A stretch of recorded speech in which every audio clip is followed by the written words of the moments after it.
She sat across from me at breakfast, scrolling through her phone, barely touching her coffee. Her smile was quick, like it didn't want to stay. Lately, her mornings had become quiet, distant, like her mind was already somewhere else. The woman who once asked about my day before I even stepped out the door now barely looked up. I noticed the changes one by one. A new perfume, sweeter, heavier, not the kind she usually wore. Lipstick in a darker shade. Her clothes were different too. Shorter dresses, heels instead of sneakers, low cut blouses for what she claimed were casual outings. At first, I brushed it off. People change styles. Maybe she was just rediscovering herself. But then the late nights started. Excuses like team dinner, just drinks, traffic was crazy. She never used to stay out that late, especially not 3 or 4 times a week. I asked if everything was okay. She tilted her head, laughed lightly, and said I was being dramatic. Don't you trust me? She asked with a raised brow, as if I was the one acting strange. Of course I trusted her, or I wanted to. We had years behind us. Quiet weekends, silly fights, memories packed into drawers and photo albums. I told myself I was overthinking it, but the uneasiness didn't leave. It sat with me at night when she was out. It whispered to me when I saw her texting with the screen tilted away. It grew louder when she took her phone with her everywhere, even into the shower. Once I reached out for her hand while we were watching TV. She flinched, like I had surprised her. We hadn't been physical in weeks. When I brought it up, she told me she was just tired, overwhelmed, not in the mood. I understood that. Life gets heavy, but even her hugs felt like routine, like they were scheduled. There was no warmth in her kiss goodnight anymore. The laughter between us had thinned out. Our jokes didn't land the same way.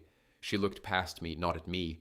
Her words were fewer, her smiles were slower, and still I tried to hold on to the version of her I knew, the one who once danced barefoot in the kitchen while dinner burned in the oven, the one who'd pull me back to bed on Sunday mornings.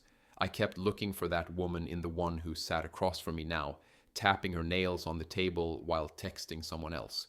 I didn't want to accuse her, I didn't want to seem insecure or paranoid, but something inside me, something deep and quiet, kept repeating the same thing. Something is wrong. And no matter how many times I told myself it would pass, I couldn't shake the feeling that a storm was coming. Something had shifted between us. I didn't know what it was yet, but I knew without a doubt that everything was about to change. She started keeping her phone face down every time she set it on the table. Before, it never mattered where it was or who was texting. Now she acted like it was a secret vault. Notifications would light up the screen, and she'd tilt it away so I couldn't see. If I got close while she was replying, she'd lock it immediately, claiming she was just clearing messages from work. She changed her passcode one afternoon while sitting beside me on the couch. I noticed, but I didn't ask. I told myself she probably had a reason, maybe security at her job, but it didn't sit right. Late night outings became a pattern. She started leaving the house after dinner, saying things like, I have to meet a client, or there's a last minute team call. Sometimes she said she was grabbing drinks with a friend, though I never knew which one. She used to love nights in, movie marathons, homemade popcorn. Suddenly, those things didn't interest her. She wore new dresses I'd never seen before, did her hair differently, sprayed perfume that lingered in the hallway long after she'd gone. I asked where she was going once, and she brushed it off with a quick, it's just work stuff, you wouldn't know them. Phone calls happened behind closed doors. She'd excuse herself to the bathroom or the balcony, her voice soft but sharp. Sometimes I heard laughter, short and flirty. When she came back, she always looked slightly flushed, like she'd just heard a good joke she didn't want to share. I asked once if everything was okay at work. She smiled too quickly and said everything was fine, then asked why I looked so serious. One night, her phone lit up while she was in the shower. I wasn't trying to snoop, but the name caught my attention. Matt. I didn't recognize it. The message preview read, last night was amazing. Can't stop thinking about you. My chest tightened. I put the phone back exactly where it was. When she came out, I asked carefully, who's Matt? Her eyes froze for a second, just long enough to answer the question I hadn't finished. Then she laughed. Oh, he's just a guy from the office. We're working on a project together. I nodded, but the words didn't land. My gut twisted in a way I couldn't ignore. From that night on, her answers became shorter. Conversations were filled with "I'm tired, not now, can we not do this?" I stopped asking questions. I felt like a stranger in my own house, walking on eggshells just to avoid another lie. But the silence between us was louder than anything. Every part of me wanted to believe her. I didn't want to be the kind of person who doubted the one they loved. But deep down, something ugly had started to grow. I couldn't unsee the signs. I couldn't pretend her distance was just stress. I had ignored the truth for too long, and now it was starting to suffocate me. She stood in the hallway holding a small plastic stick, eyes wide, lips pressed together like she was trying to keep something in. Her hands trembled just enough to catch my attention. She didn't speak at first, only held it out like a silent confession. I looked down at the result. Positive. 2 lines, clear as day. My heart skipped, then stumbled. We hadn't been planning for this, hadn't even talked about children seriously. The timing made no sense. Something felt off from the first second. She finally said it. She was pregnant. Her voice shook, but not with joy, not with excitement, more like fear or hesitation. I tried to react calmly, tried to understand. 1,000 thoughts raced through my mind, crashing over each other like waves. I forced a smile and asked the question I never imagined I'd have to ask. Is it mine? Her expression changed instantly, not with surprise, but with offense, like I had just slapped her. Her mouth opened, then closed again. She blinked, looked away, as if searching for a script she hadn't prepared. I repeated myself, softer this time. Is the baby mine? She didn't answer right away. That pause, those few seconds, felt like an eternity. My stomach dropped before her lips even moved. When she finally spoke, her voice was low, almost too quiet to hear. I don't know. The floor didn't fall out from under me. It stayed right there, cold and solid, while I stood frozen in place. But something inside me cracked, something that had been holding everything together. I couldn't hear anything else after that. Her explanations, her guesses, her half-formed apologies, none of it mattered. One sentence had shattered the world I thought we were still living in. She kept talking, trying to fill the silence, but I wasn't listening anymore. My head was filled with noise, every warning sign I'd brushed off, every late night, every lie I had swallowed to keep us intact. They all came rushing back, and suddenly they made perfect sense. The man's name in her phone, the new clothes, the guarded phone, the sudden coldness. It wasn't in my head. It was real. It had been real the whole time. She said it wasn't like that. She said it was a mistake. She said it didn't mean anything. I didn't respond. There was nothing left to say. She had already admitted the truth with that one sentence. Not knowing meant not caring enough to be sure. Not knowing meant I was just another man in a world she didn't bother to keep honest. That day, something ended. Trust doesn't come back from that. Love doesn't grow in that kind of soil. Whatever we had before, good memories, shared laughs, whispered dreams, it all vanished behind 4 quiet words. I don't know. Not knowing killed everything that used to feel safe. I didn't scream. I didn't break anything. I just stood there, watching the future we built burn quietly between us. She waited until days had passed, letting silence do most of the talking. No apologies came, no effort to explain what had happened. Just distance and quiet, like she was waiting for the dust to settle before making her next move. When she finally did speak, it wasn't to confess, or to say she regretted anything. She sat me down and looked at me like she had something serious to say, something she had practiced. Then the words came. I know the baby isn't yours, she said without hesitation, like we were discussing a bill or some routine matter. Her tone was calm, steady, almost too steady. No trace of guilt, just calculated delivery. Before I could react, she added, but I want you to help me raise it. My body didn't move, but something inside me recoiled. I stared at her, unsure if I had misunderstood, but her expression didn't change. She went on, as if her idea was reasonable, even generous. You'd be an amazing father. You're patient, loyal, responsible, the kind of man every child needs. Every word felt like a punch wrapped in a compliment.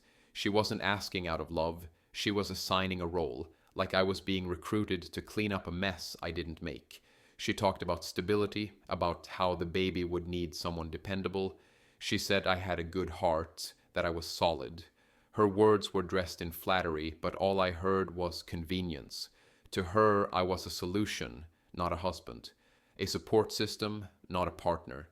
She wanted the benefits of my loyalty without earning the trust that came with it. She wanted me to stay, not because she loved me, but because I was useful. The way she spoke, it was like the betrayal didn't matter. Like the broken trust, the unanswered questions, the sleepless nights were small details. She never said sorry. She never admitted what she'd done had destroyed anything. Instead, she focused on how I could make things better for her, how I could help her carry on like nothing had happened. It was as if she expected me to be grateful for the chance to still be part of her life. I felt cold listening to her, not angry, not explosive, just hollow. Something had been ripped out of me, and in its place was nothing. I realized she didn't see me as her equal anymore. Maybe she never did. She saw me as a backup plan, a safety net, a name to put on the birth certificate so things would look right to the world. But I wasn't going to be anyone's lie. I wasn't going to be the man who stood beside her in family photos pretending everything was fine. She called it love. She called it strength. She said we could still be something. But love doesn't ask you to erase your dignity. Love doesn't hand you a betrayal and then ask you to raise it.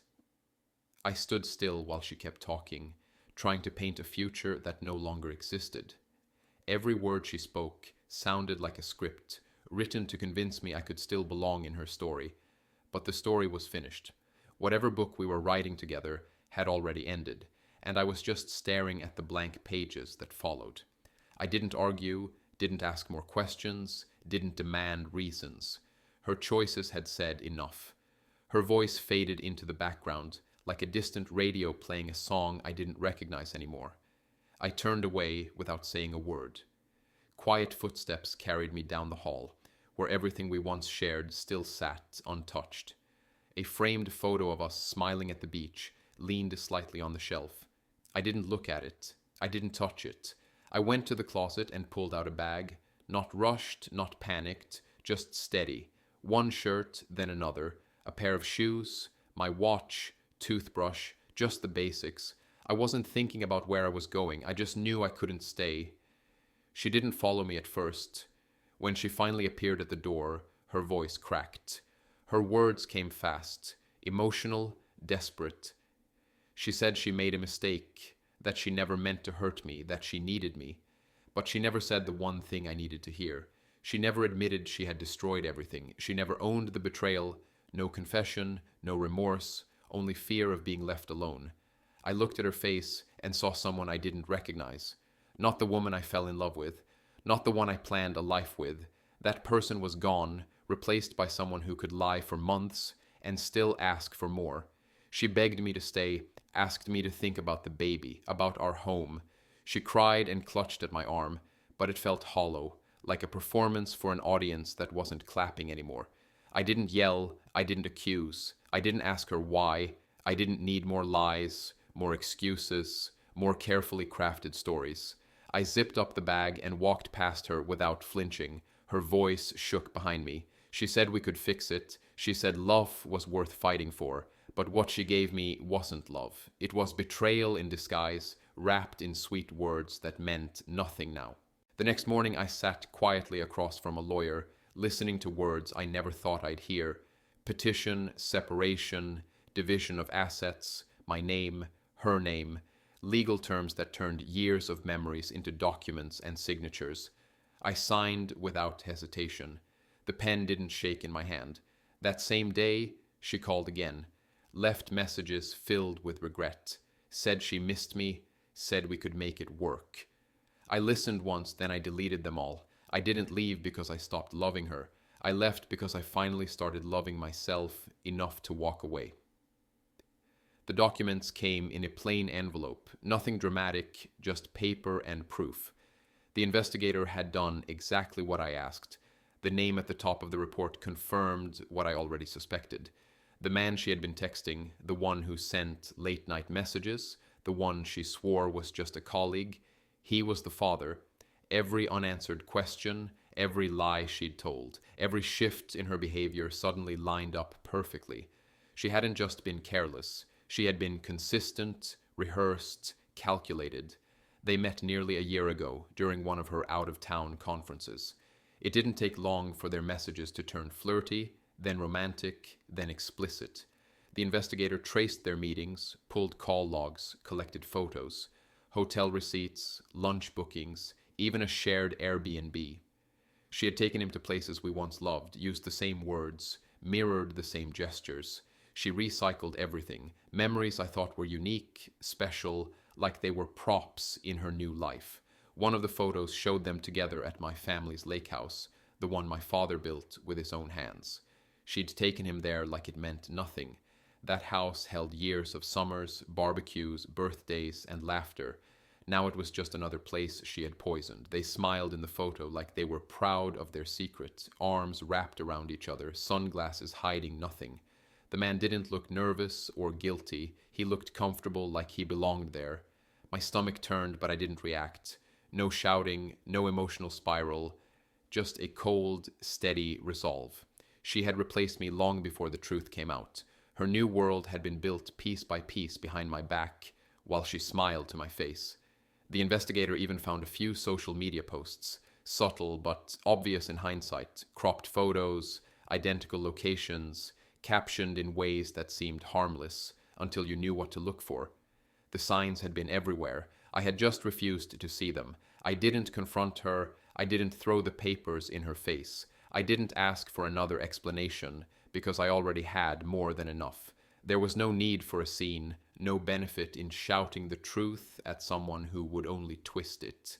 She had played her part well, worn the mask perfectly.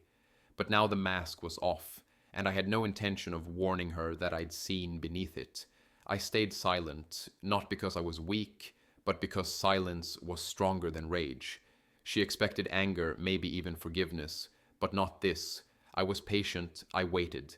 Let her think everything was quiet. Let her believe I had accepted things, that I had walked away to lick my wounds. In reality, I was gathering strength, building a case, preparing to turn the same cold logic she used back onto her. She thought I was done. She had no idea I was just getting started. She began telling people I left her in the middle of her pregnancy without reason. Her story was simple and clean. Heartless husband walks out, fragile woman left behind to raise a child alone. She played the role well, voice trembling just enough to sound believable, eyes filled with practiced sadness. Sympathy poured in quickly. Friends called her brave. Co-workers offered support. She became the wounded hero in a story only she had written. The lies spread fast. I started getting cold stares from people we both knew. Some reached out with passive-aggressive messages. Others just disappeared. Mutual friends sided with her without asking questions. She told them I couldn't handle responsibility, that I abandoned her during the hardest time of her life. She left out the part about cheating. She didn't mention the man who fathered the child or the secret life she'd built while I was still buying groceries for two. I let her speak. I didn't argue or defend myself right away. I collected everything instead: screenshots, photos, messages, timestamps. I organized them carefully. Her texts with him, dated weeks before she told me she was pregnant, the hotel receipts, the photo at the lake house, the baby's due date compared to our last night together. It all told a story clearer than anything I could explain with words. When I was ready, I sent a single message to her family. No anger, no accusations, just facts. The screenshots spoke for themselves. The photos filled in the blanks. Her parents didn't reply immediately. Hours passed, then a full day. Then finally, a short message from her. "Mother, we're so sorry." That was all I needed to know. The truth had landed. Soon after, friends who had vanished started messaging again, asking if I was okay. They admitted they hadn't known the full story. They'd believed her because she cried first, louder, but now they saw it for what it was. One by one, the support she had built on lies started crumbling. The story she crafted collapsed under the weight of evidence. Her victim mask slipped, and what was underneath wasn't so sympathetic anymore. She tried to take control again. She claimed I had hacked her phone, said I twisted the truth, but the damage was done. Her words didn't matter anymore. She had burned every bridge she stood on, and no one was waiting on the other side to pull her back. Invitations stopped. Texts slowed. Followers on social media thinned. She posted smiling photos with captions full of strength and self-love, but the comments told a different story. While her world unraveled, mine started piecing itself back together. Not perfectly, not quickly, but steadily. I stopped explaining myself. I stopped replaying every mistake. I slept through the night again. I went days without thinking about her. The weight she left behind began to lift. Healing didn't come with loud victories or big speeches. It came in quiet moments when I realized I no longer cared what she said next. She sent the first photo just hours after the baby was born.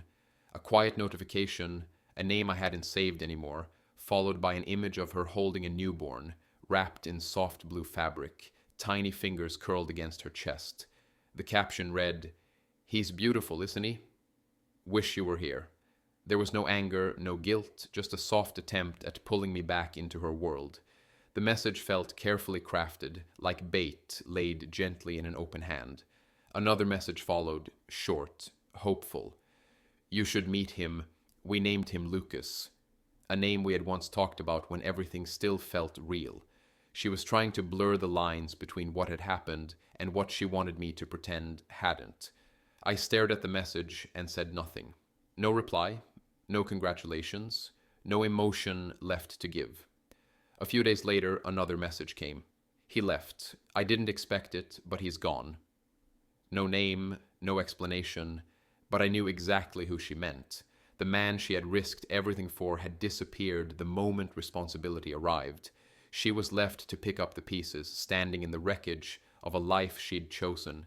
She tried to soften it, saying he wasn't ready to be a father, that things were complicated. But all I saw was karma catching up in real time. More photos followed. The baby on a blanket, in a bassinet, wearing a tiny hat, smiling emojis, heart captions, small attempts to show a peaceful, joyful beginning. But her words started shifting, less confident, more desperate. "I really think he needs you." Then, "You always wanted to be a dad." And finally, "We could still raise him together." She wasn't asking for forgiveness anymore. She was offering a role, one that came with expectations, not love, one that required me to ignore everything she had done, the betrayal, the lies, the way she had chosen someone else while keeping me as her backup plan. Now that the other man had run, I was the safety net, the one who had always been there, the one she had once said was dependable. She spoke like nothing had changed, like I could just walk into the hospital, hold a baby that wasn't mine, and forget the months of deception that led to this moment. She didn't seem to understand that I had already mourned the loss of what we had. I had buried every dream we once shared. She wasn't offering me a second chance. She was asking me to carry the weight of someone else's choices. I never responded. Not to the texts, not to the photos, not to the suggestions that I could still play the part of the father. Silence was the only answer left. Not out of cruelty, but out of peace. I had already lost so much. I wasn't going to lose myself trying to fix what someone else had broken beyond repair. She asked to meet in a quiet place, somewhere familiar, somewhere that used to mean something. Her voice in the message was softer than I remembered, almost careful, like she wasn't sure how to speak to me anymore. I didn't agree right away. I thought about it for days, replaying every word she'd said since everything fell apart, every action she'd taken, without thinking of how it would affect anyone but herself. But curiosity won. Not because I needed answers, those had already come, but because I wanted to see what was left of the person I once trusted. Accepted that some parts of me would always carry scars, not as wounds, but as reminders of what I had learned. I stopped blaming myself. I stopped asking what I could have done differently. The betrayal wasn't about me, it was about someone else's choices, someone who couldn't see value in honesty, someone who confused love with convenience. Letting go didn't mean forgetting. It meant choosing peace over punishment, clarity over chaos. It meant building something steady with what remained. I started to enjoy being alone. Not lonely, just alone. And there's a difference. I found comfort in my own thoughts, in walks that didn't require conversation, in sunsets that didn't need an audience. I discovered I was enough, even without validation, even without a partner. That realization didn't come suddenly, but it came completely. There's no hate left, no desire for revenge, just distance and understanding. I wish her well, not because she deserves it, but because I deserve to move forward without carrying anything heavy. I learned how to heal without needing anyone else to hurt. I became my own closure, my own answer, my own strength. I won't go back to someone who looked me in the eyes and chose someone else. I'm done explaining why I walked away. I'm not broken, I'm free, and that's more than enough.